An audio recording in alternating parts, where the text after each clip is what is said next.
as a young teenager, she was inside of some kind of a craft or a round room. And what happens in very summarized for the radio broadcast tonight is that a praying mantis-looking creature, 8 foot tall, which does come up in lots of abductions, even if you don't hear about it much, appears, and at first she was terrified, and the tall praying mantis put into her mind a sense of deep sadness about her and all humans, and it was accompanied by a sense that this praying mantis was so ancient that it could be as old as our solar system, as incomprehensible as that is, and that these praying mantis are made, programmed to monitor the evolution of life in entire solar systems. We're getting into the world of Michio Kaku's theorizing about very advanced civilizations having this ability. Yes. And that when humans are in the presence of the praying mantis has the ability to calm the human's natural fear of the way they look. And what he did next, he took the young teenage Linda Porter to a round, small container, almost like a small room, and showed her all of this dense, yellow, sparkly light inside of it. And then, as if saying, this is one piece of what you need to understand, he walked her into a room nearby and said, watch. And now it's a gray type entity. We can get into the distinctions of gray androids that are robots and prime intelligence grays, and that there are all kinds. And now what she's seeing is what I would call more the prime intelligence in the gray category. They have vertical snake eyes. They have gray pebbly skin.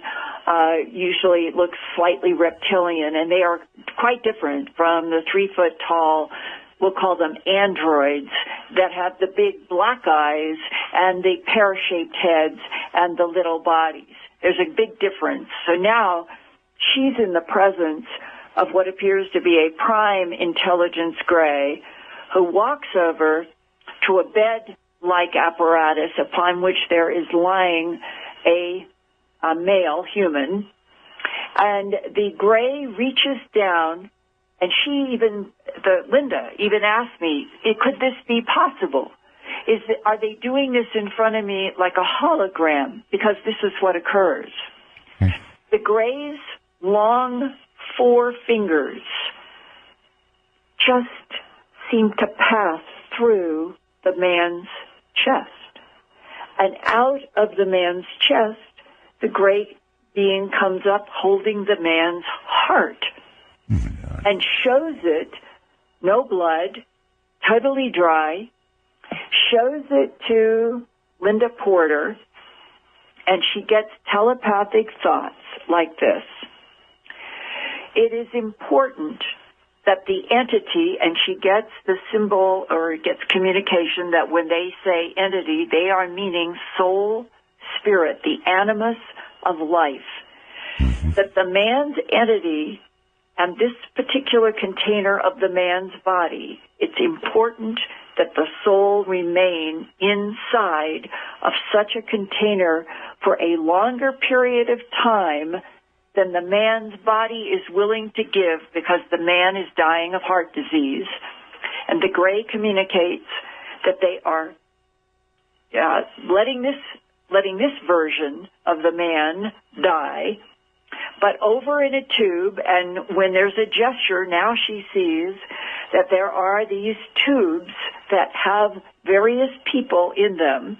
And one she recognizes in the tube, that has light above and light below, is a man who looks a little bit younger than the man on the table.